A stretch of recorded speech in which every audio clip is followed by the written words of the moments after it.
banyaknya orang sukses dan kaya di Indonesia. Dan misi dari Yuan Coin ini adalah meningkatkan finansial, sikap, dan mental masyarakat Indonesia, terutama para mitra Yuan Coin. Jadi dari visi misi saja ini sudah luar biasa ya Bapak Ibu semua. Visi misi ini juga yang menarik hati saya untuk fighting di Yuan Coin ya, karena ada visi misi untuk kemanusiaan ya di sini, yaitu banyak membantu masyarakat Indonesia untuk bisa makan, kata beliau yang terutama gitu ya kan. Saya ingin menciptakan Yuan Coin ini agar banyak masyarakat Indonesia yang bisa makan dengan Yuan Coin ini, dengan wasilah Yuan Coin ini. Kemudian kita juga perlu tahu dulu nih, kira-kira kalau kita bergabung di Yuan Coin, punya aset Yuan Coin ini, keuntungannya apa aja sih gitu ya kan? Keuntungannya apa sih gitu? Yuan Coin ini diantaranya mempunyai keuntungan yang pertama adalah mudah bertransaksi ya Bapak Ibu semua. Mudah bertransaksi di sini diartikan sebagai, jadi Yuan Coin ini kan mata uang digital ya. Jadi ketika kita bertransaksi itu hanya antara penjual dan pembeli, hanya antara pengirim dan penerima ya.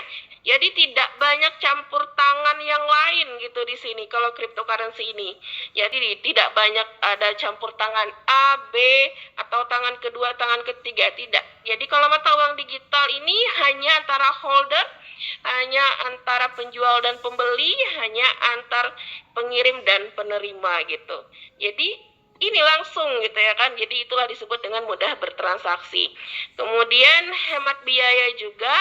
Terus bisa transaksi lintas negara ya, nggak usah capek-capek lagi merubah dari rupiah ke dolar. Kemudian sebentar, ini langsung gitu bisa kita bertransaksi ya kan, tinggal kirim transaksi lintas negara gitu kan melalui exchanger. Kemudian di sini juga aman dari pencurian identitas karena di mata uang digital Yuan Coin ini menggunakan yang namanya teknologi blockchain. Teknologi blockchain ini adalah buku besar catatan keuangan dunia ya, di mana ketika kita melakukan transaksi semuanya tercatat di situ di komputer besar dunia. Jadi tidak bisa melakukan pencurian identitas ataupun melakukan kecurangan di sini, karena semua komputer di dunia mencatat gitu apa yang dilakukan di sini.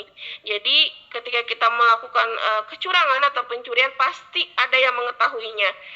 Itulah yang dinamakan dengan teknologi blockchain. Kemudian di sini juga tahan inflasi, dan yang keenam adalah desentralisasi. Itu adalah diantaranya keuntungan menggunakan mata uang digital Yuan Coin. Kemudian Yuan Coin ini di-create untuk bisnis jangka panjang Bapak Ibu semua.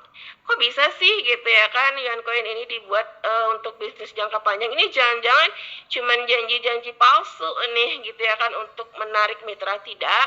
Jadi di sini kenapa Yuan Coin dibuat bisnis jangka panjang? Karena di Yuan Coin ini adalah diminimalisir ya yang namanya risiko. Jadi semua bisnis itu ada risiko Bapak Ibu semua. Termasuk jual gorengan juga punya risiko. Dagang bakso juga ada risikonya ya, ketika mungkin kita dagang kemudian ada hujan deras mungkin hari itu ya kan, tidak reda-reda. Jadi mungkin ya risikonya adalah tidak laku. Betul tidak ya? Jadi semua bisnis itu ada risikonya. Gitu juga ketika kita mulai bisnis jual dagang gorengan nih, namun kita salah tempat, kita milih tempatnya di area ini pemakaman misalnya, nggak ada yang mau beli karena agak-agak serem ya di area pemakaman ya. Itu berarti salah strategi ya. Kita harus pilih yang mungkin tempatnya banyak orang berlalu lalang di situ ya kan, perkantoran, sekolah. Nah itu strategi yang betul. Nah di Yuan Coin ini juga dibuat strategi yang luar biasa sama Bapak Owner ya, yaitu kita punya underlying project. Underlying itu adalah bisnis yang menopang Yuan Coin ini, yaitu Shopee dan TikTok affiliate ya Bapak Ibu semua. Jadi bagi hasil yang dibagikan dari Yuan Coin ini adalah dari underlying project ini, dari Shopee dan TikTok affiliate, dan bagi hasilnya itu sangat logis gitu. Logisnya adalah 0,1 0,1 sampai dengan 0,3%.